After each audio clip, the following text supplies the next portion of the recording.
Bienvenue dans Blooming You, le podcast dédié au mieux-être du corps et de l'esprit. Aujourd'hui, nous tenterons de comprendre comment vieillir en pleine santé. Notre invité, Grégoire, alias Major Movement, est kinésithérapeute et auteur du livre 8 piliers pour rester jeune le plus longtemps possible, paru chez Marabout Éditions. Avec lui, nous allons découvrir des astuces concrètes pour préserver notre corps et notre esprit face au vieillissement. Nous avons tous un jour ressenti cette inquiétude du temps qui passe. Mais que faire pour rester en forme, actif et mentalement alerte le plus longtemps possible ? Grégoire nous invite à explorer des méthodes accessibles pour vivre longtemps en bonne santé. Son livre, qui regorge de conseils pratiques, décortique 8 grands piliers pour aider chacun à rester jeune dans sa tête et dans son corps. Dans cet épisode, nous allons explorer les stratégies et conseils pratiques qu'il propose pour vieillir en bonne santé, tout en maintenant un esprit et un corps dynamiques. Au programme, nous allons poser des questions essentielles. Comment garder un état d'esprit jeune ? Pourquoi le mouvement est-il un pilier fondamental pour bien vieillir ? Quelles erreurs faut-il éviter quand on veut rester actif ? Et comment gérer la douleur et prendre soin de ses muscles et articulations en vieillissant ? Que vous soyez déjà actif ou que vous cherchiez à adopter des habitudes plus saines, ce podcast vous apportera des clés concrètes et faciles à appliquer pour prendre soin de vous sur le long terme. Restez avec nous et découvrez comment mieux vieillir en pleine forme grâce à des conseils simples et accessibles à tous. Je suis Amal Dadol, une grande curieuse de ce qui fait une vie bonne et heureuse.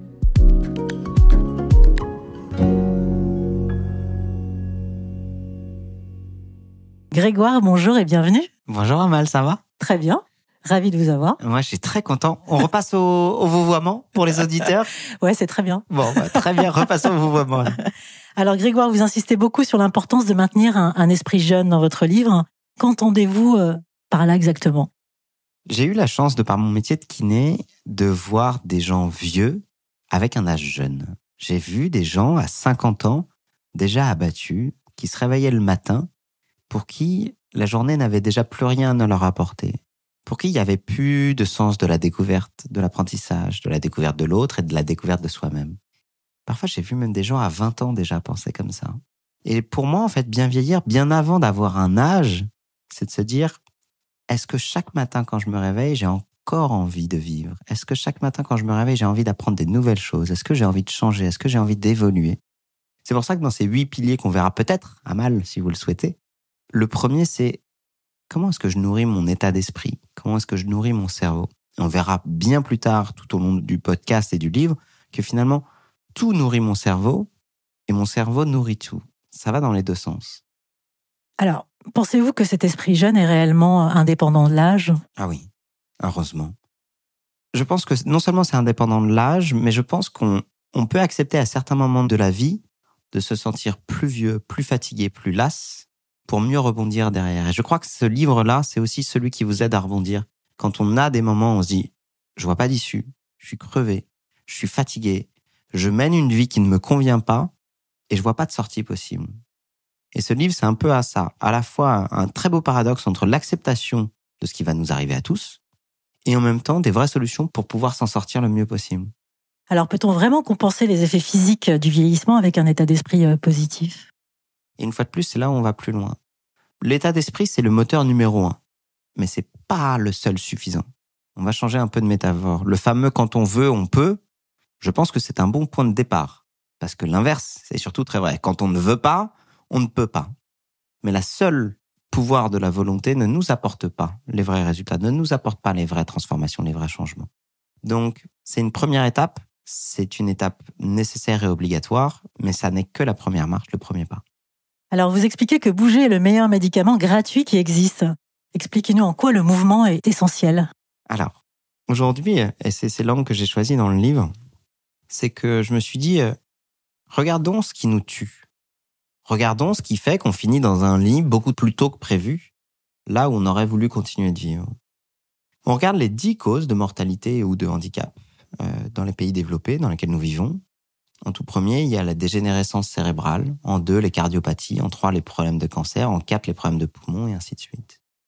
Maintenant, on se dit, existe-t-il un médicament qui va soigner à la fois mon cerveau, mon cœur, mes poumons, qui diminue le risque de cancer? Est-ce qu'il existe une pilule pour ça? Non, il n'existe pas de pilule pour ça. Et si on va plus loin, dans la dégénérescence du cerveau, on trouve quoi? Alzheimer, Parkinson et de la dépression. Est-ce qu'il existe un médicament qui me soigne de ces 3 maladies-là, qui permet de prévenir ces 3 maladies-là? Non. Est-ce qu'il existe un médicament qui va diminuer mon risque de cardiopathie et qui, en même temps, a une action sur mon état émotionnel à l'instant T et qui, en même temps, régénère mes articulations et diminue ma perception de la douleur et qui m'aide à mieux dormir le soir? Non. Est-ce qu'il existe un médicament qui me permet de diminuer les bronchopneumopathies obstructives, les BPCO, et qui, en même temps, permet de diminuer le stress? Non, il n'existe pas. Et à l'inverse, c'est pas un médicament. C'est quelque chose qui est ancré dans notre ADN depuis notre jour de naissance jusqu'au jour où on pose notre dernier souffle. On a notre corps qui nous offre tout ça grâce au mouvement. Et je crois aujourd'hui, et c'est un peu presque un cri de rappel, presque à la nature, mais à notre sens profond du mouvement, de se dire, il faudrait presque être fou pour attendre qu'un médicament nous apporte ce que notre corps fait déjà gratuitement. Et c'est ça où c'est génial, c'est que c'est beaucoup plus simple qu'on ne le croit. Et l'erreur, c'est que c'est parfois tellement simple qu'on n'y croit pas.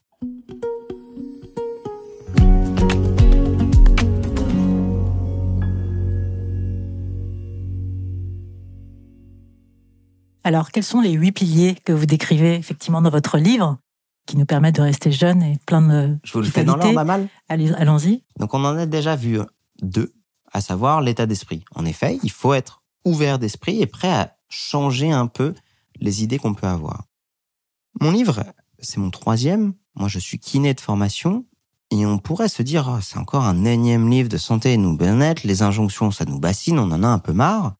Qu'est-ce qui va nous apporter de plus? J'adore me faire l'auto-avocat du diable. D'ailleurs, c'est pour ça que dans ce livre, il y a toujours une ouverture de chapitre avec un dialogue avec un personnage qui est celui de mon père, où il m'oblige à la fois à ultra vulgariser mon discours, à aller droit au but, et à me faire l'avocat du diable. Parce que la théorie, c'est très beau, hein.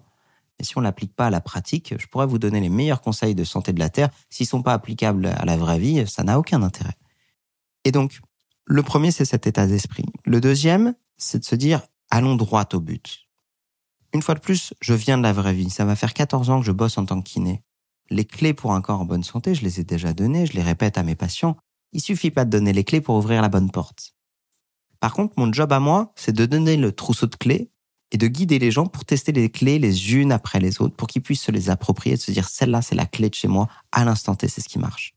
Et donc, là-dedans, ce que j'ai envie de faire, c'est d'aider les gens à aller directement avec les clés les plus efficaces. On peut pas tout changer, je vous demande pas de tout changer. Avoir aujourd'hui, globalement, une bonne santé physique et mentale, c'est pas extrêmement complexe. Et c'est pas tout changer, et c'est pas culpabilisant. Mais c'est mieux d'aller droit au but. Et c'est ce que je voulais dire tout à l'heure, ça m'a un peu échappé. Mon métier de kiné a drastiquement changé depuis les années 2010-2015. Il y a eu un vrai bouleversement dans la littérature scientifique. Si je dois schématiser pour le grand public, c'est l'équivalent d'une mise à jour. On a tourné sur Windows 94 pendant les 60 dernières années de la kinésithérapie. Globalement, la kinésithérapie, ça couvre quoi? Les muscles, les articulations et la douleur. Ok. La mise à jour, c'est, oh tiens, on se rend compte qu'il y a un lien très étroit entre le cerveau, la douleur, les émotions et le mode de vie. Donc si on rentre dans le mode de vie, ça ouvre à tout ce qu'on met dans notre vie. Là où on a aujourd'hui des vraies données qui sont très claires, où aujourd'hui encore on a des points d'interrogation, et où aujourd'hui on a des vrais trucs qui sont très très flous. Ce que j'explique dans mon livre, c'est que allons directement sur là où on sait que ça fonctionne, au lieu de perdre de l'énergie où là on a du point d'interrogation ou du flou. Donc on en arrive à ça. Visons droit à l'essentiel, et le mouvement, pour tout ce que j'ai décrit juste avant, est quand même un médicament qu'on va un peu clarifier de non spécifique. Pour faire très simple, changer de domaine, demain vous êtes en proie à une infection. On ne sait pas exactement quelle est la bactérie qui vous attaque, et qu'est-ce qu'on va mettre en place? On va mettre un antibiotique à spectre très large. C'est-à-dire qu'on va pas spécifiquement viser telle ou telle bactérie, on va mettre un truc tellement large que normalement ça devrait passer. C'est un peu ça le sport. De manière très large, ça joue sur beaucoup de choses de notre vie. On en arrive au pilier 3. Ok, on va affiner un tout petit peu le tir, puisque maintenant qu'on a compris qu'on vise directement l'efficacité et que le mouvement est l'un des trucs les plus efficaces, on va essayer d'optimiser encore plus notre mise. Et l'optimisation encore plus sur la mise, c'est le muscle. Et une fois de plus, je me fais l'avocat du diable. Aujourd'hui, quand on parle de muscles, en France, on a cette conceptualisation du muscle, du mec ou de la nana ultra bodybuildé qui dédie sa vie au sport et une partie de nous qui nous dit « Ah non, mais moi, je veux pas prendre du muscle, ça colle pas à mes standards esthétiques, c'est pas ce que je veux, c'est pas ce que je souhaite, j'ai pas envie de passer mon temps à la salle de sport. » Ce à quoi je dis « Ça tombe bien, c'est pas le sujet. » Aujourd'hui, 99% des bénéfices de la masse musculaire ne se voient pas. La masse musculaire, on va imaginer que c'est un peu comme le moteur de ma voiture. Je me fous de la couleur de votre voiture, je me fous de la forme de votre voiture, pourvu que quand vous ayez un démarrage en côte à faire, elle démarre. La masse musculaire, c'est ce qui vous donne de la puissance dans le démarrage en côte. Qu'est-ce qu'on retrouve chez les gens qui ont de la masse musculaire plus développée? Une fois de plus, je me fous du gras qu'il y a autour. Une fois de plus, je me fous de l'aspect de la peau qu'il y a autour. Une fois de plus, je me fous de comment vous développez l'essence dans le moteur. Ce que je veux, c'est que vous ayez un moteur puissant. Pourquoi? La qualité de vie et l'espérance de vie est directement corrélée à votre masse musculaire. Aujourd'hui, les gens qui ont du muscle sont des gens qui vont pouvoir mieux bouger, plus longtemps et en plus de confort. Facile, j'ai un moteur plus puissant, donc forcément, c'est plus facile d'avoir un 4x4 que d'avoir une Twingo avec un pneu crevé. Deuxième chose, la présence de masse musculaire me permet de beaucoup mieux tolérer les écarts de bouffe. Ce qui est assez intéressant là-dessus, c'est que quand on parle de santé, la qualité et la quantité de ce qu'on mange est un sujet excessivement important. Je ne suis pas diététicien, je ne suis pas médecin, je ne suis pas nutritionniste. Pourtant, dans le pilier 8, on en parle de la nutrition parce que c'est hyper important. Mais c'est pas le sujet que je veux évoquer là dans le pilier 3. Ce que je veux évoquer, c'est l'équilibre entre la masse musculaire et ce qu'on appelle la masse grasse. Quand on a de la masse musculaire, on a une balance dans notre corps qui est beaucoup plus équilibrée, qui tolère beaucoup mieux les excès. À l'inverse, quand on a un déséquilibre dans cette balance, trop de masse grasse par rapport à la masse musculaire, ça peut avoir des conséquences un peu plus reloues dans la vie, comme par exemple de la douleur dans les articulations, comme par exemple une exposition à du stress un peu plus développé, comme par exemple, en effet, parfois des difficultés à bouger dans la vie de tous les jours. Et c'est là où c'est génial. Tu remarques que je ne parle pas de poids, vous remarquez à mal que je ne parle pas de poids. Je parle de composition. Ce qui veut dire que, par exemple, quelqu'un qui pourrait visuellement, on pourrait se dire, être en surpoids, peut très bien compenser sa composition avec une bonne masse musculaire.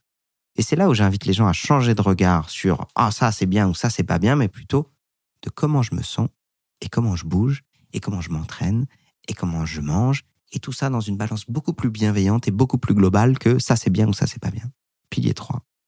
Pilier 4. Je continue, Amal ? Allons-y. Pilier 4, on rentre un peu plus dans le vif du sujet. Pilier 4, c'est quelque part le pilier qu'on pourrait attendre de la part d'un kiné qui crée un livre sur comment bien vieillir. C'est le pilier sur les articulations. Là-dedans, c'est plus de 12 routines allant de la souplesse à l'équilibre, au travail de force, au travail de cardio pour entretenir vos articulations, pour diminuer vos douleurs articulaires. Le pilier 4 est en lien direct avec mon deuxième livre qui était pour le coup le grand guide pour soigner vos douleurs. Je ne pouvais pas écrire mon tome 3 avant mon tome 2, ça aurait été faux. C'est-à-dire que les deux sont extrêmement complémentaires. Mon tome 3, c'est quasiment une prévention à 360 degrés. Le corps, l'esprit, la société dans laquelle nous vivons.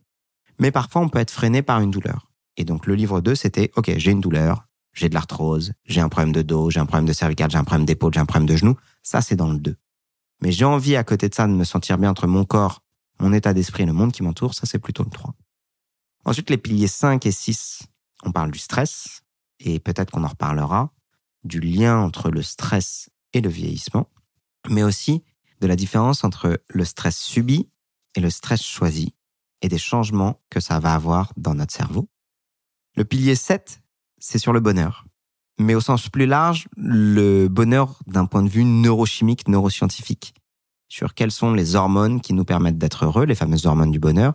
C'est de l'ultra-vulgarisation scientifique, mais pour faire passer mon message qui est de dire OK, chimiquement, nous ne sommes que de la chimie. Tout être évolué que nous sommes, nous répondons à des grandes mouvances chimiques qui se passent dans notre corps. Que ce soit de l'euphorie, à l'orgasme, à la dépression, au stress, à l'antidouleur, au bien-être dans le yoga, dans la course à pied, dans la respiration. Tout ça est une bascule, est un enchaînement, est une cascade chimique que je tente d'expliquer pour pouvoir reconnecter en fonction de nos envies, nos besoins, à notre corps. Et le pilier numéro 8, qui est la nutrition. Alors sur la chimie, est-ce à dire qu'on est un peu des automates ? Ah, c'est marrant que vous le voyez comme ça. Je crois que je dirais l'inverse. Nous sommes beaucoup moins libres que nous le pensons. Nous sommes beaucoup plus en proie à la chimie qui se passe dans notre cerveau que ce que nous pensons. Nos pensées, à chaque instant, sont le fruit d'une réaction chimique.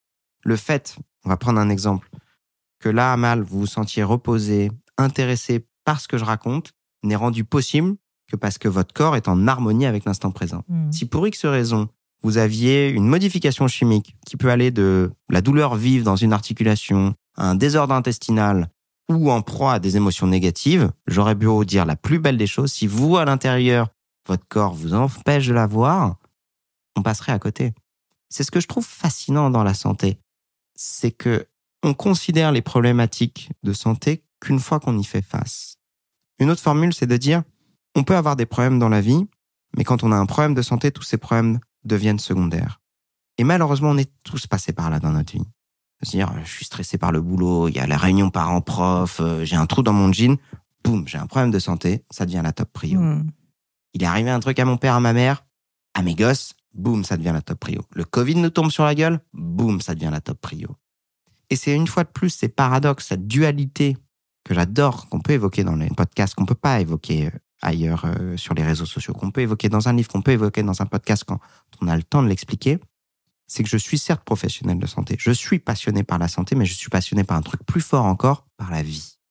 Et quand il y a une problématique de santé, ma passion pour la vie, c'est de dire, réglons ce problème avec, certes, les moyens du bord, avec ce qu'on peut régler, pour revenir à la vie.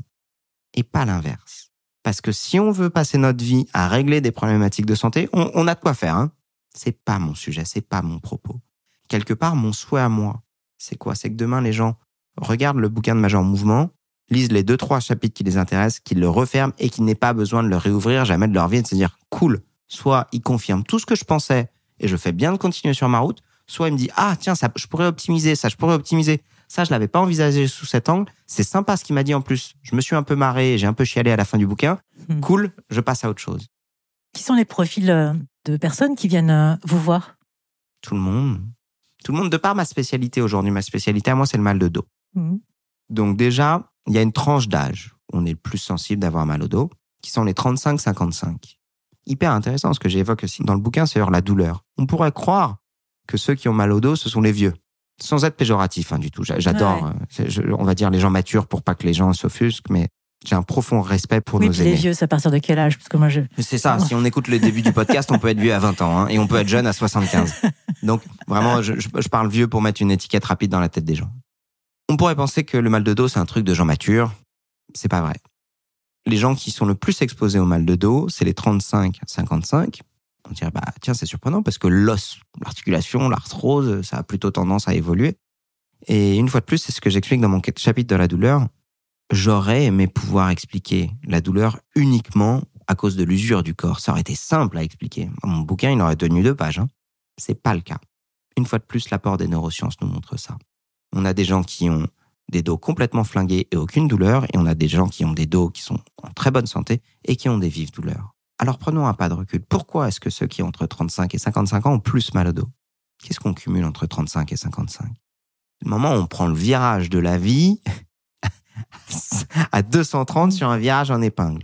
On prend plus ou moins les gosses, on prend plus ou moins le taf, on prend plus ou moins les 10 ou 15 ans de couple qu'on a eu et on se dit tiens, c'est un peu moins rigolo que ce qu'on m'avait vendu. On prend les problématiques de santé de nos parents, on prend le crédit de la bagnole, on prend le crédit de la baraque, on prend les convictions politiques qui changent et on se dit waouh, putain, en fait, j'en ai plein le dos. J'en ai plein le dos.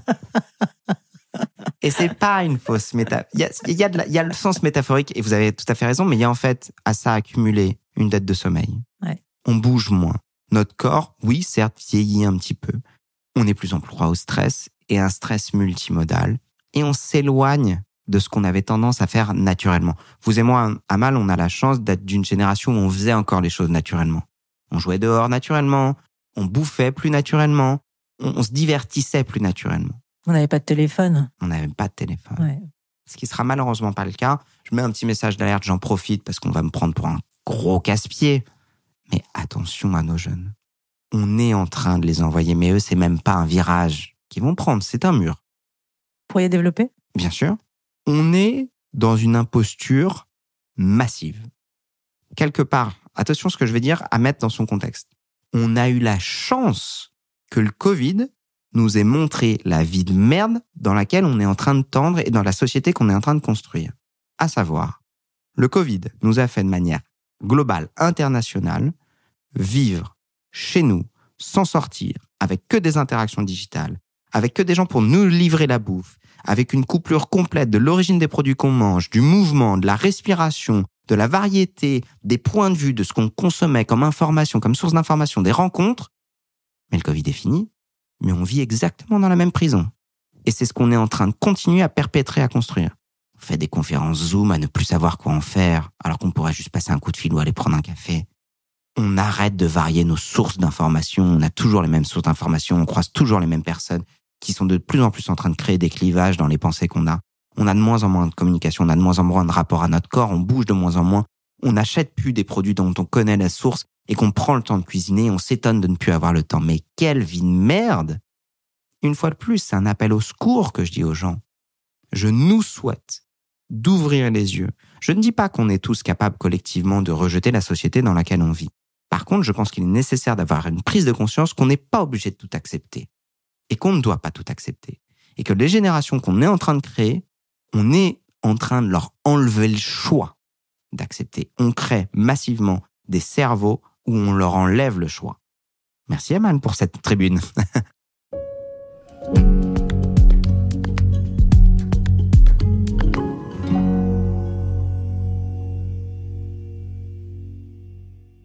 Alors, quelles sont les erreurs les plus courantes que vous remarquez chez les personnes qui cherchent à rester actives ? De pas se faire confiance, de s'arrêter à la première inconfort, de s'arrêter aux idées reçues, de s'arrêter à « on m'a dit qu'il fallait pas que ». Sur quoi je dis « qu'est-ce que vous voulez, vous ? Qu'est-ce que vous ressentez ? Qu'est-ce qui vous freine ? De quoi avez-vous envie ? Quelles sont vos peurs ?» Aujourd'hui, les neurosciences sont formelles. Le switch qu'on a eu dans la kiné et qu'on a de manière plus globale dans la médecine, plus simple, en vrai. Je mets un petit disclaimer, une fois de plus, je me fais l'auto-avocat du diable. C'est beaucoup plus simple d'avoir mon discours en tant que kiné parce que mon seul sujet, c'est de l'ostéo, de l'articulaire et un peu de douleur et du cerveau. Mon truc, il touche 3 choses, les os, les muscles, les tendons et un peu de la douleur. Ok, j'ai la chance de pas avoir à traiter des cancers en stade terminaux, j'ai la chance de pas avoir traité des maladies auto-immunes extrêmement complexes. Donc, c'est plus simple d'avoir un message simple sur des problématiques simples. Donc, il faut pas, malheureusement, j'aimerais, une fois de plus, pouvoir dire « Jean Mouvement, c'est génial, je peux appliquer tous ces conseils pour toutes les autres pathologies. » Non, c'est pas vrai. Par contre, sur l'ostéo-articulaire, ce que j'explique dans chaque fin de bouquin, certains d'entre nous se trouvent dans des cercles vicieux parce qu'ils ont pris les mauvaises portes à un moment donné. Exemple classique. Désolé si je rentre dans les schémas. J'ai eu à un moment donné de ma vie pris 15 kilos. Ok, X raison. J'ai remarqué que depuis que j'ai pris ces 15 kilos, quand je vais courir, j'ai plus mal aux genoux. Et on m'a dit quoi ? Que quand on faisait de la course à pied, il fallait pas courir si on avait pris du surpoids parce que ça abîmait plus les articulations. Du coup, il faut que je maigrisse avant. Bon courage pour maigrir sans faire de l'activité physique. C'est possible, mais c'est plus compliqué. Autre disclaimer, 70%. 2 informations importantes qui vont pas forcément plaire aux gens. 90% des gens qui se lancent seuls dans une volonté de perte de poids, au bout de 12 mois, reprennent ce qu'ils ont perdu ou prennent plus. Ça veut dire quoi, seul ? Seul, ça veut dire je ne me fais pas accompagner par un médecin, un diététicien, un nutritionniste. Donc c'est un régime en fait, on parle d'un régime alimentaire. Je fais un régime alimentaire parce que j'ai vu une vidéo de Major Mouvement, je m'inclus dedans, qui m'a dit que si je mangeais un peu plus de prot et que je faisais plus de sport, j'allais perdre du poids. Oui, mais aujourd'hui, c'est un poil plus complexe et je vous encourage à vous faire accompagner pour pas avoir cet effet yo-yo. Première info. Deuxième chose, dans une volonté de perte de poids, une fois de plus, on parle que de perte de poids et il ne faut pas me dire ce que je n'ai pas dit. Je ne dis pas que tout le monde doit s'engager dans une perte de poids, mais si c'est votre souhait, voici comment il est mieux de le faire. Est-ce que c'est la finalité qu'il faut chercher, perdre du poids ? Je pense que ça répond à chacun. C'est pas à moi de donner la réponse.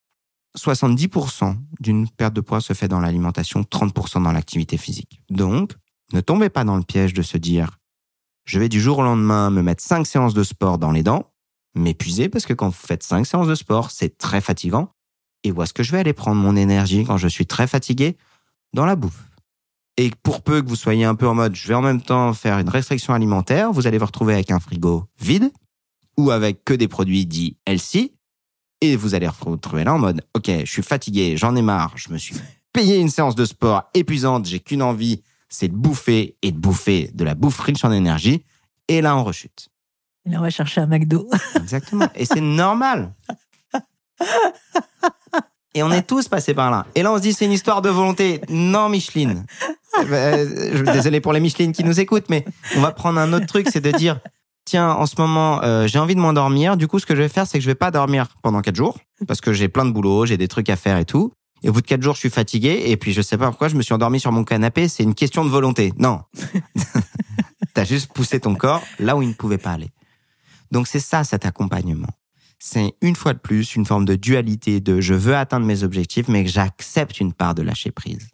Et donc ça veut dire quoi? Ça veut dire y aller tranquillement avec des objectifs mesurés, atteignables, tranquilles et individualisés, et qu'on partage avec un professionnel. Mais par exemple, quel type de professionnel doit-on aller voir quand on est dans une logique effectivement de reprendre son corps et sa vie, entre guillemets, en main, quoi. Alors, une fois de plus, on peut envisager mes conseils un peu comme une boîte à outils.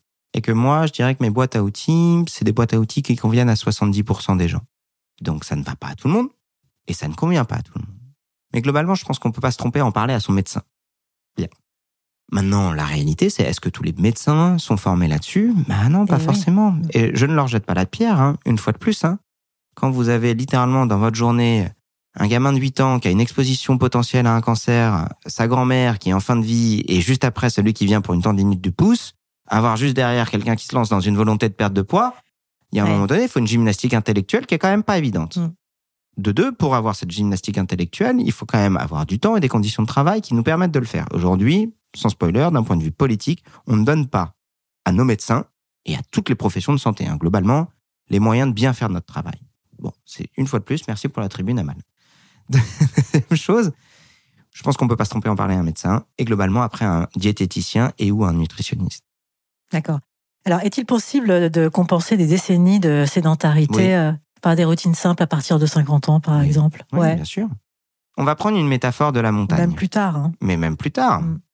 Il n'est jamais trop tard. Gardez ça en tête. Il n'est jamais trop tard.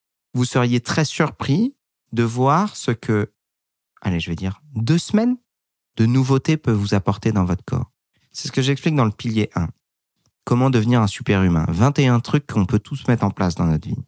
Une fois de plus, à chaque fois, j'adore, vous l'avez compris, me faire l'avocat du diable. Je vous dis pas que demain, il faut mettre ça dans votre vie. Je dis, envisagez-le, plantez une graine, voyons voir ce que ça fait. Si c'est mieux, tant mieux, continuez. Si c'est moins bien, laissez tomber. Si ça ne change rien, laissez tomber. Ok, qu'est-ce qu'il y a là-dedans?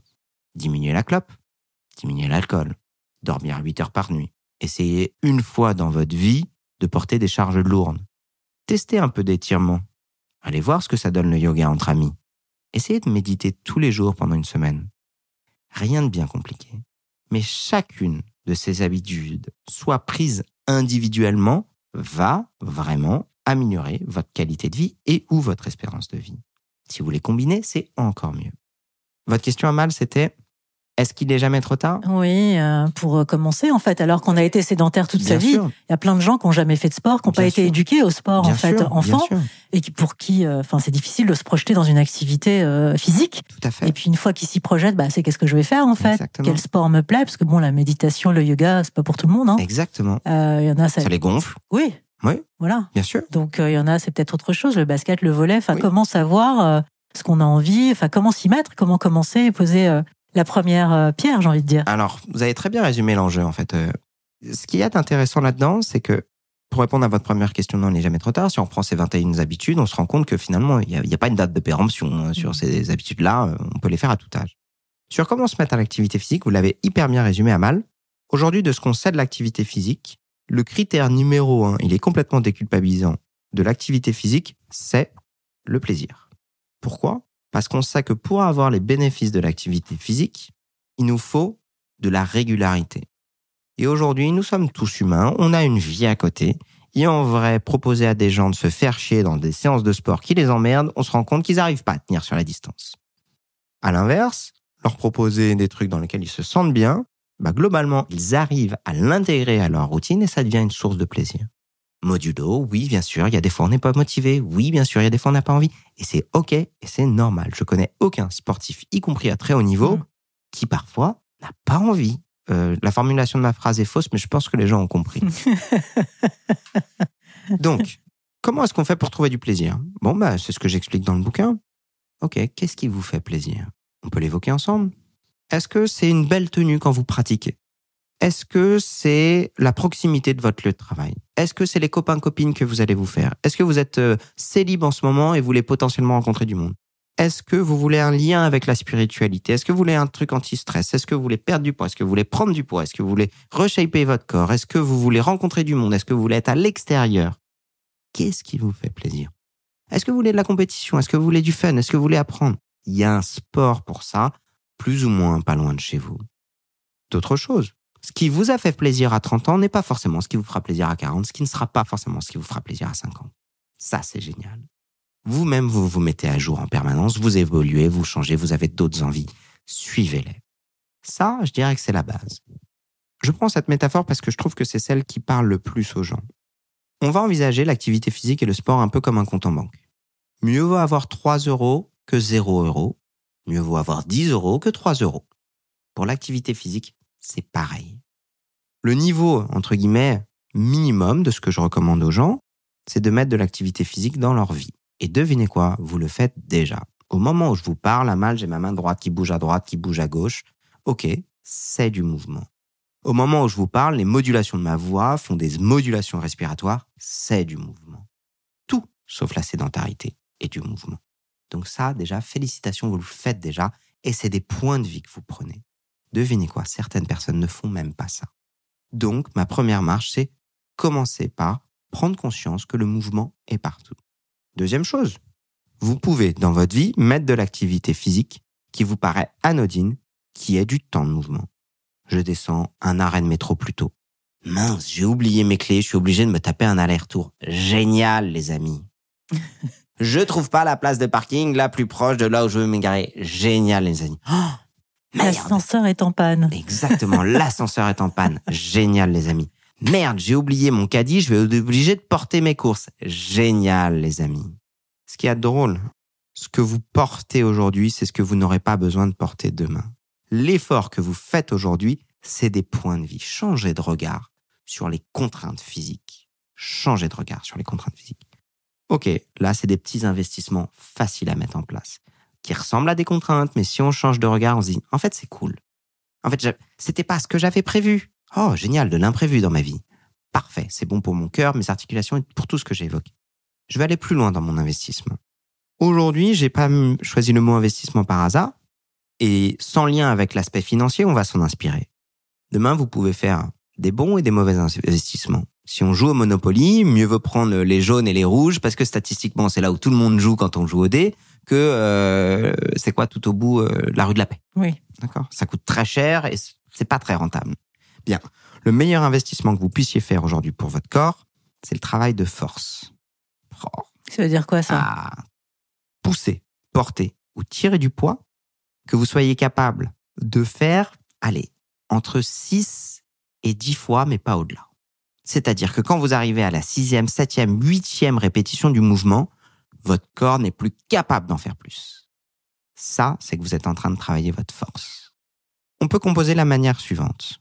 En fonction du nombre de répétitions où je fais mon mouvement, je ne travaille pas les mêmes structures.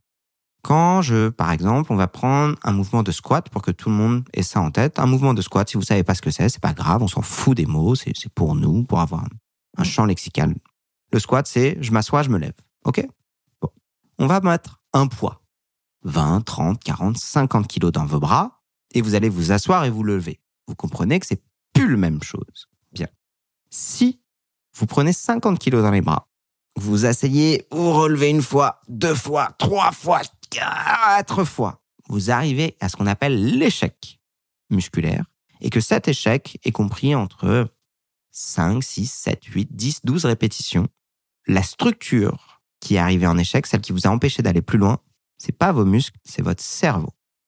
À ce moment-là, votre cerveau n'a pas été capable d'envoyer suffisamment d'influx nerveux dans vos muscles pour vous permettre d'aller plus loin. Si vous arrivez à l'échec musculaire dans un nombre de répétitions qui soit compris entre 8 et 20 répétitions. Allez, 17, 18, 19, 20, 21, 22. Et là, j'arrive plus. C'est bien vos muscles qui sont arrivés en échec. Vous arrivez à la fatigue musculaire. Si vous continuez, que vous arrivez à l'échec musculaire au bout de 50, 60 et plus, là, c'est votre cœur. Ah putain, j'en peux plus. Ah, j'en ai marre, j'ai la gerbe, je suis fatigué. C'est votre cœur. Devinez quoi? Que ce soit votre cerveau, votre muscle ou votre cœur, tout cela ont besoin, au moins une fois par semaine, d'être poussés à leurs limites. Et s'il y a bien une seule qu'on doit le plus pousser dans ses limites, c'est le cerveau. Et encore plus quand on vieillit. C'est pas moi qui l'invente, c'est les recommandations de l'OMS. Il est recommandé pour chaque individu de 7 à 70 ans de faire 1 heure à haute intensité une fois par semaine. Alors, à haute intensité, c'est pas forcément bien expliqué ou exprimé. J'entends 1 heure de sport ou une demi-heure de marche par jour, mais pas à haute intensité. Je vais revenir à ça dans une seconde, Amal, et vous allez voir que c'est volontairement flou et malheureusement... Parce que là, ce que vous me dites, je l'avais jamais entendu. Et je suis très, très curieuse de pousser ce point avec vous. Je vais l'expliquer juste après. J'ai dit de 7 à 70 ans, c'est pas vrai, c'est des ados à 70 ans. On pourrait s'attendre qu'à partir de 70 ans, on dise « Ah non, là, faut arrêter d'être à haute intensité parce qu'on va les péter, nos vieux. » Devinez quoi, c'est tout l'inverse. À partir de 70 ans, c'est plus dans les recommandations, c'est quasiment une obligation. Vous devez le faire 1 fois par semaine. Pourquoi? Parce que à partir de 70 ans, nos capacités physiques, pulmonaires, cérébrales, articulaires chutent drastiquement.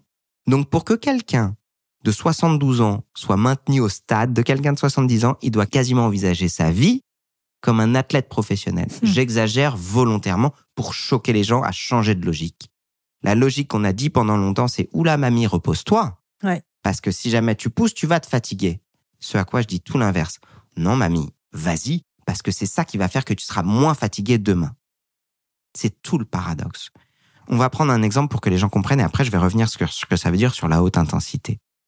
Ma grand-mère de 93 ans, j'ai dit tout à l'heure, je me suis trompé, j'ai dit 83. Elle est 93, elle est née en 1930. Elle fait du vélo et elle va au marché à vélo. La logique, en tant que kiné, celle que j'ai apprise il y a 10 ans, c'est de dire à ma grand-mère « Oulala mamie, fais surtout gaffe de pas monter à vélo parce que tu risquerais de te casser la gueule. Et si jamais tu te casses la gueule, tu risques de te faire une fracture du col du fémur et c'est la fin. » J'ai changé complètement mon discours. C'est aujourd'hui, est-ce que toi tu te sens bien à vélo? Est-ce que c'est ce que t'aimes? Est-ce que quand tu le fais, ça te permet de voir tes amis, de continuer à te développer? Génial. Je mets des points pour son cerveau, pour son souffle. Mais surtout, il lui faut de l'équilibre pour monter sur le vélo. Il lui faut de la masse musculaire pour porter son vélo. Il lui faut de la souplesse pour se pencher et mettre son antivol. Dans nos mouvements de la vie quotidienne, on entretient notre sport. Et tout le message qui a changé, c'est de dire « Attention, vous allez vous blesser en faisant ça », ça peut être considéré comme une prophétie autoréalisatrice. À vouloir éviter la chute, aujourd'hui, je lui crée sa chute de demain. Regardons si on change la logique. Parce que dans les recommandations de l'OMS, si on prend les ados, mon gamin, je veux surtout pas qu'il se blesse. Pour éviter de se blesser, je veux pas l'inscrire au foot. Je vais le laisser à la maison.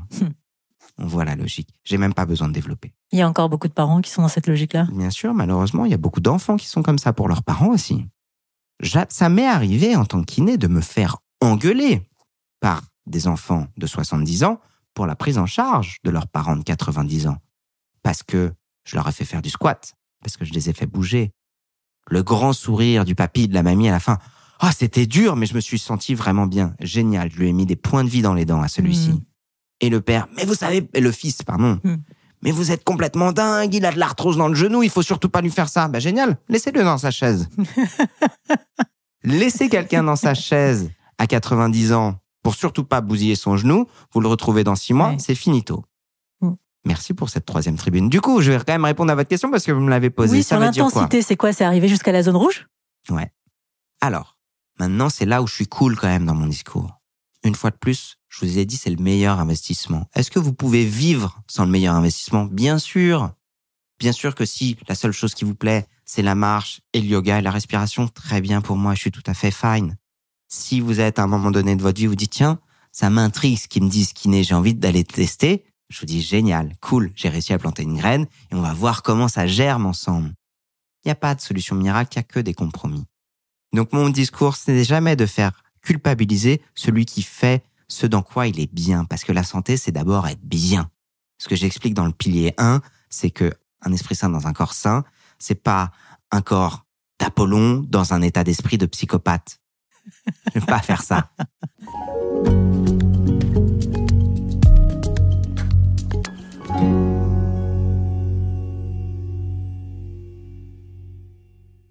Comment soulager vos articulations et renaître de vos cendres? Tel un phénix, vous êtes programmé pour renaître de vos cendres. On peut être vieux et sans douleur, et on peut avoir des douleurs jeunes. En réalité, l'âge n'est qu'un facteur négatif pouvant exposer à la douleur. Pas tant pour l'usure, mais plutôt parce que plus on vieillit et plus on peut être exposé à des facteurs négatifs.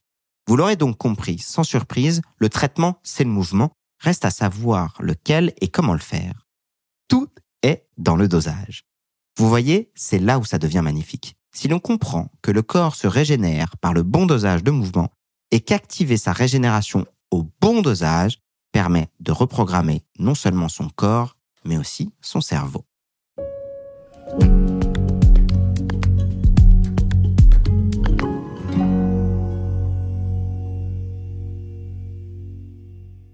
Grégoire, vous venez de nous offrir la lecture d'un passage extrait de votre livre. Pourquoi avez-vous choisi cet extrait? Parce que je crois que, en toute modestie, il remet les pendules à l'heure sur le pouvoir de notre corps dans lequel on a cessé de croire. Notre corps, à tout âge, se régénère. Il suffit d'y avoir le bon dosage. Il mélange à la fois la grande nouvelle théorie et en même temps l'aspect très pratique que je développe plus tard dans le livre sur le « Ok Grégoire, j'ai bien compris, mais concrètement, c'est quoi le bon dosage ?» Et les outils sont dans le livre. Justement, dans votre livre, vous parlez de la douleur et de la manière dont elle peut être gérée grâce à des techniques spécifiques. Je pense notamment à la douleur chronique qui touche de nombreux Français. Comment réconcilier l'idée de bouger avec la gestion de la douleur chronique? Je crois que quand le mouvement améliore la douleur chronique, c'est beaucoup plus facile. Je crois que quand on a toujours associé le mouvement à ce qu'on va dire, le mot exact, c'est l'irritation de la douleur chronique, c'est difficile de continuer le mouvement. Et ça, c'est vraiment mon job. On va prendre plusieurs exemples très simples. On va prendre différentes douleurs chroniques. La lombalgie chronique, le mal de dos chronique. Mon job à moi, c'était plutôt le deuxième livre, c'est d'identifier quelle part de la douleur est d'origine chronique, le cerveau, quelle part de la douleur est d'origine purement mécanique, le corps. De faire le tri dans ce mélange-là. Mais quand le mouvement permet d'améliorer la douleur et de réintégrer des routines qui fait que les gens viennent dans votre cabinet, ne peuvent plus bouger, ne peuvent plus se pencher en avant, ne peuvent plus faire leur lacet, ne peuvent plus porter leur gamin, et que petit à petit, littéralement, on reprogramme leur corps et leur cerveau à être capable de réintégrer tout ça, c'est un énorme game changer. Ok, on est sur de l'articulaire pur et dur. Parlons d'autres pathologies. On va prendre par exemple l'endométriose. Une femme sur 10 est touchée par l'endométriose. Quand déjà on écoute la parole de la difficulté et du temps de latence pour poser le diagnostic. 7 ans pour poser un diagnostic. 7 ans de personnes qui ont eu des parcours de soins compliqués, où ils se sont livrés à des professionnels de santé sur des problématiques, qu'on a balayé du revers de la main leurs témoignages, qu'on a banalisé leur douleur. La banalisation, la non-écoute, le rejet de la douleur par une autorité compétente peut créer des filtres qui vont augmenter la douleur perçue. D'où ce que vous dites dans votre livre, le cerveau peut être souvent l'origine du signal de la douleur plus que le corps lui-même. En fait, dans le livre, ce que j'essaie d'expliquer, c'est ok, en fait, aujourd'hui, on commence à mieux comprendre la douleur.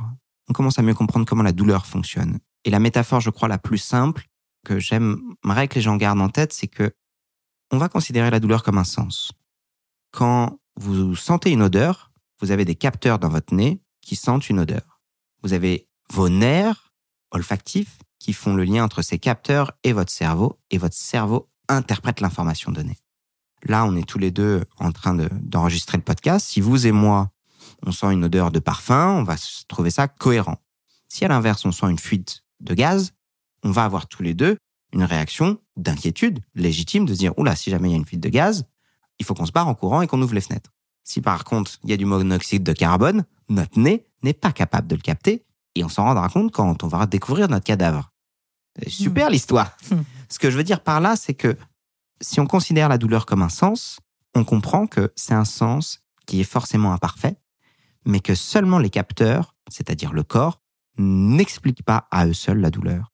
Le nerf peut faire mal, on va retrouver ça dans les sciatiques, dans les cruralgies, dans les névralgies cervico-brachiales, les irritations dans le membre supérieur et dans les cervicales. Et on va avoir enfin le cerveau. Vous dites d'ailleurs que c'est une sorte de pharmacie naturelle.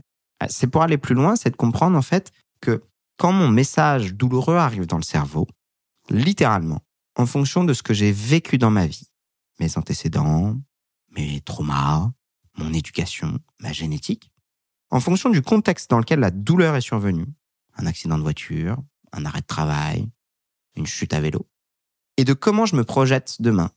Je pourrais pas porter mes gosses, je pourrais plus avoir de danse dans ma vie, vous m'avez parlé de danse au départ. Eh bien tout ça, ça va créer des filtres positifs ou négatifs à un message douloureux identique initial. Pour faire très simple, si on parle d'endométriose, un des signes qui doit mener à un interrogatoire plus poussé, à une consultation chez un spécialiste, chez un généraliste et ou chez une sage-femme, peuvent être des douleurs à la pénétration. D'accord ? Différentes choses peuvent créer ces sensations-là, mais l'endométriose en est un. Mais c'est pas seulement une douleur, en fait. Ça va être un impact sur l'intimité, un impact sur la vie de couple, un impact sur un désir plus ou moins d'enfant, un impact sur une vie solo. Et je parle que d'un truc. Donc, chaque douleur peut entraîner une cascade d'événements, voulus, invoulus, conscients ou inconscients. Ok.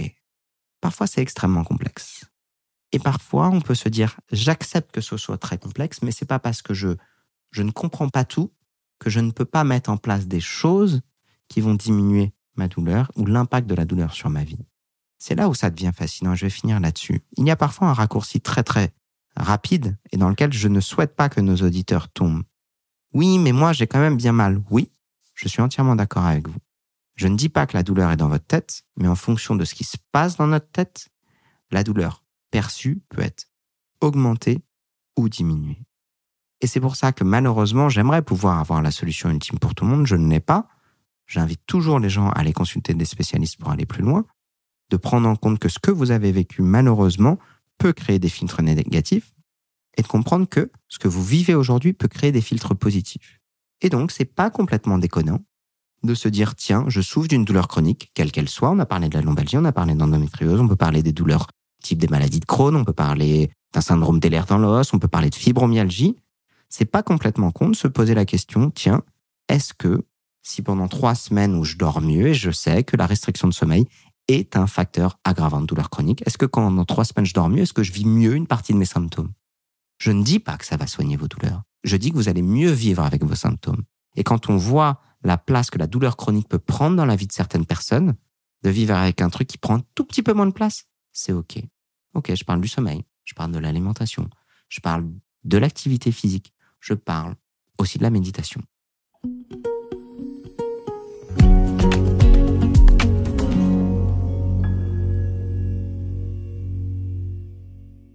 Alors, vous parliez de stress, facteur de vieillissement, et de bon stress. Quelle distinction vous faites entre les deux ? Alors, notre regard sur le stress a aussi énormément évolué. Une fois de plus, je me fais l'avocat du diable, vous commencez à être habitué. On pourrait se dire, mais qu'est-ce qu'un kiné va me prendre la parole sur le stress ? Là, il s'éloigne vraiment de sa cible. Une fois de plus, ma spécialité, c'est le mal de dos chronique, que ça touche 8 personnes sur 10. Qu'est-ce qui fait qu'on crée des maux de dos chroniques ? Le stress revient régulièrement. Qu'est-ce qui crée qu'on crée des pathologies cardio-pulmonaires ? Qu'est-ce qui crée qu'on crée des problématiques de dépression ? Le stress revient régulièrement. Donc, le stress a été pendant longtemps, et je pense le sera encore pendant quelques années, l'ennemi, je dirais pas public numéro 1, mais il est toujours dans les mauvais coups, celui-ci. Donc, c'est facile de l'incriminer, de vouloir dire, on lutte contre le stress, on veut évacuer, on veut éliminer complètement le stress. Bien, Amal, je vais vous poser une question. Et j'aimerais avoir une réponse, si c'est possible pour vous, en toute sincérité. Qu'est-ce que vous ressentiez avant que je n'arrive pour le podcast ? J'étais cool. Cool. Tranquille. Tranquille. Ouais. Qu'est-ce qui a fait que vous étiez cool, tranquille ? Je maîtrise mon agenda. Exactement. Vous étiez dans le contrôle, vous maîtrisez, vous avez confiance en vous, ce qui fait que vous vous dites, bon, je maîtrise mon agenda, ma jambe en mouvement, je vais poser mon micro, je vais poser mon truc, et je connais. Bien. Il y a un truc que j'aime bien, c'est que on a interrogé, là, on sort des JO, vous et moi, enfin pas vous et moi, le monde entier. Oui, bah oui, le monde entier. Et souvent, les journalistes posent la question, aux sportifs, alors vous étiez nerveux avant votre épreuve, vous étiez stressé, et les sportifs disent non, j'étais excité. Pourquoi ? Parce qu'ils se sont entraînés pour ça.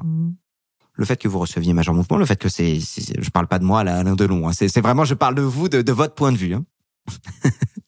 Wow, il a complètement pris le melon en espace de 3 secondes en pleine interview. Ça y est, le mec a complètement brillé. Non. Le fait qu'un sportif se prépare à sa discipline, c'est un choix. Ils ont choisi à ce moment-là de s'exposer à un challenge difficile pour lequel ils se sont entraînés. Ce qu'ils ressentent à ce moment-là, c'est de l'excitation, c'est pas du stress. Au niveau du cœur, au niveau du cerveau, au niveau de l'état d'esprit, quand on choisit d'être dans une situation qui est challengeante, à l'espagnol, challengeant, vous allez pouvoir développer vos capacités.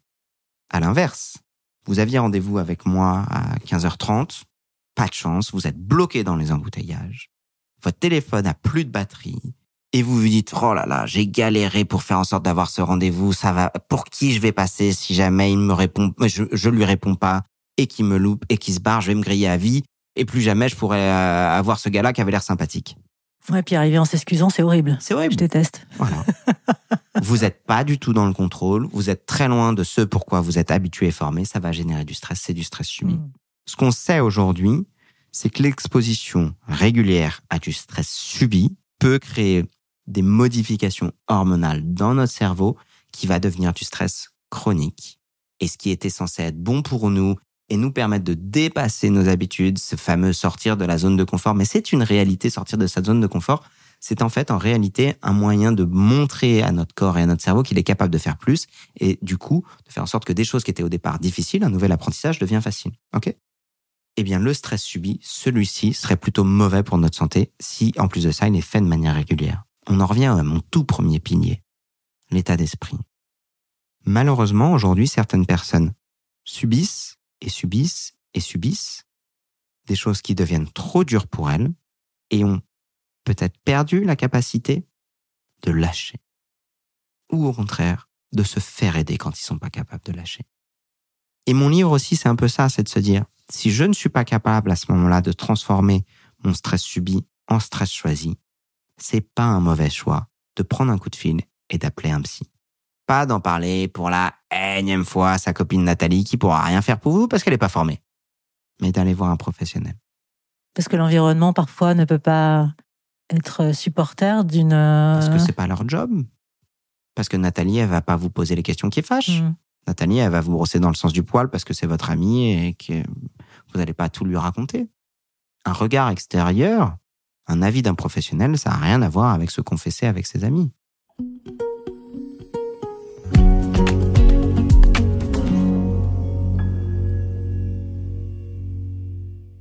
Vous avez choisi de terminer votre livre par la nutrition et le sommeil. On sait que c'est important, hein, c'est enfoncer une porte ouverte. Mais vous, comment vous adressez ça avec vos patients, Comment j'adresse ça avec mes patients ? Alors, là, je remercie mon livre. Malheureusement, en tant que kiné, quand les gens viennent me voir, la place de l'ostéo-articulaire, ça fait 7 piliers qu'on en parle, prend tellement de place et il y a tellement de choses à éluder que je peux pas me payer le luxe d'essayer de leur parler de nutrition. Déjà, c'est pas ma compétence. Hein. Dans ce livre sur la nutrition, j'ai fait appel à 3 experts. On en a parlé un peu plus tôt, mais une fois de plus, hein, mon premier message a été d'aller voir des spécialistes. Mais par contre, je pose toujours la question, comment vous dormez ? Comment vous mangez ? Et là, ce dont je me rends compte, c'est que les gens n'en ont pas la moindre idée. Ah oui. Ils ne se posent même pas la question. Je dors bien. C'est-à-dire combien de temps ? 5h30, 6h ? C'est pas ce que j'appelle bien dormir. Ouais, mais on n'est pas tous égaux face au sommeil. Globalement, là-dessus, quand on parle aux experts de sommeil, on est beaucoup plus tous égaux qu'on le pense. Globalement, vraiment, le besoin physiologique pour 90% de la population, c'est entre 7h30 et 9h de sommeil. Alors certains cas rares, vont dire « Ah, mais moi, je dors 5h30 par nuit. » Super. Mais comment ça va vraiment ? Je suis stressé, j'arrive pas à prendre de poids, j'arrive pas à perdre de poids, j'ai des douleurs partout. Ah, d'accord. Continuez à dormir 5h30 par nuit, puis dans 2 ans, quand vous n'arriverez plus à vous débarrasser de telle ou telle problématique, on en reparlera. Tout le monde n'est pas prêt à entendre que certains fondamentaux du bien-être et de la vie ne sont pas respectées. Ça nous appartient à chacun, hein. Parfois, on a besoin de prendre une pierre sur la gueule pour se rendre compte qu'on n'était pas sur le bon chemin.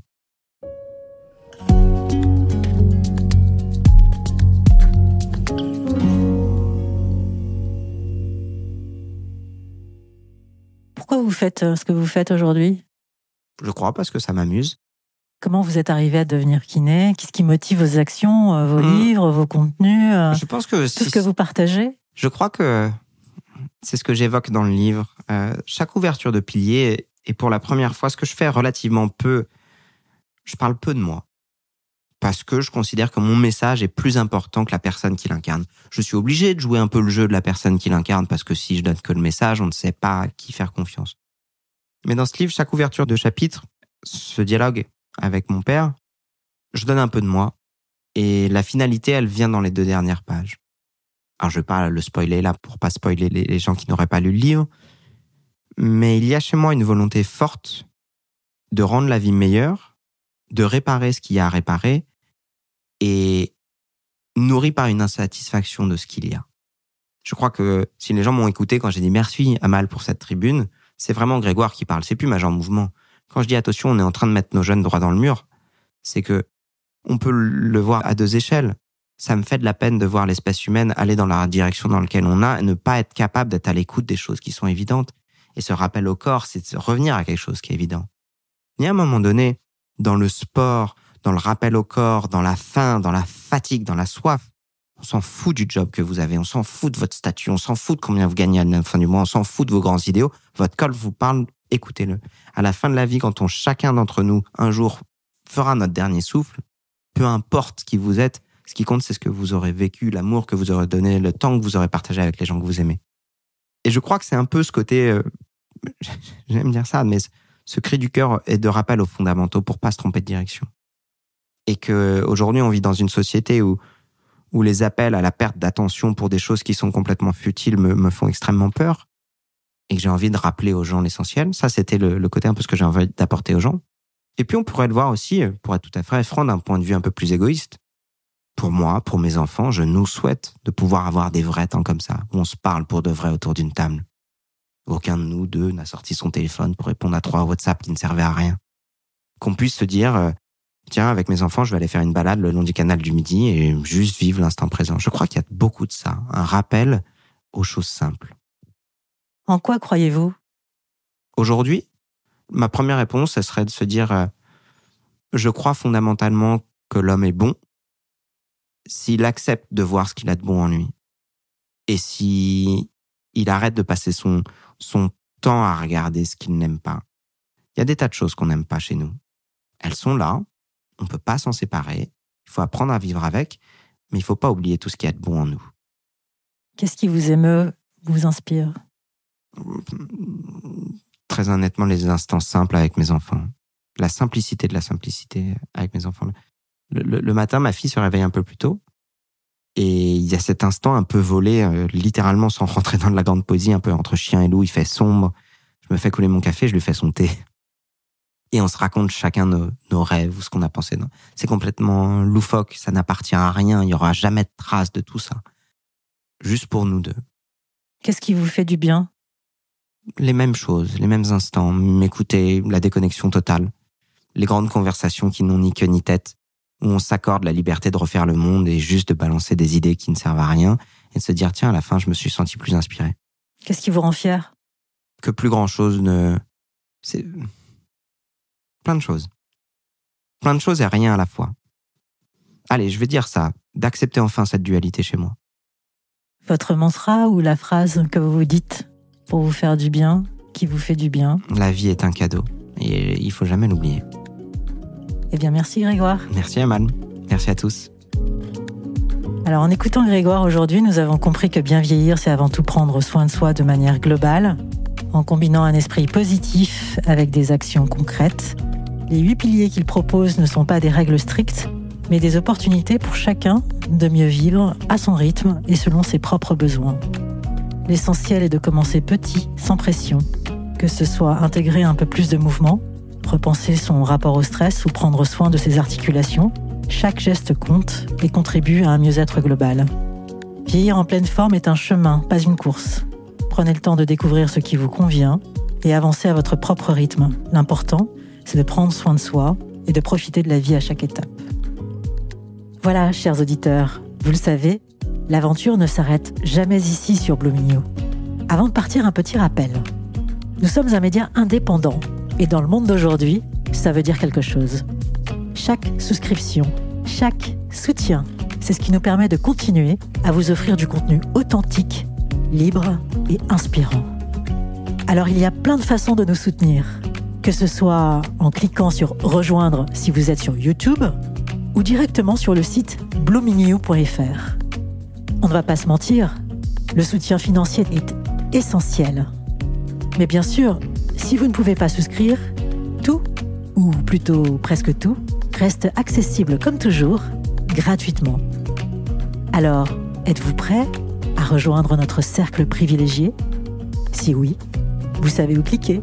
On vous attend.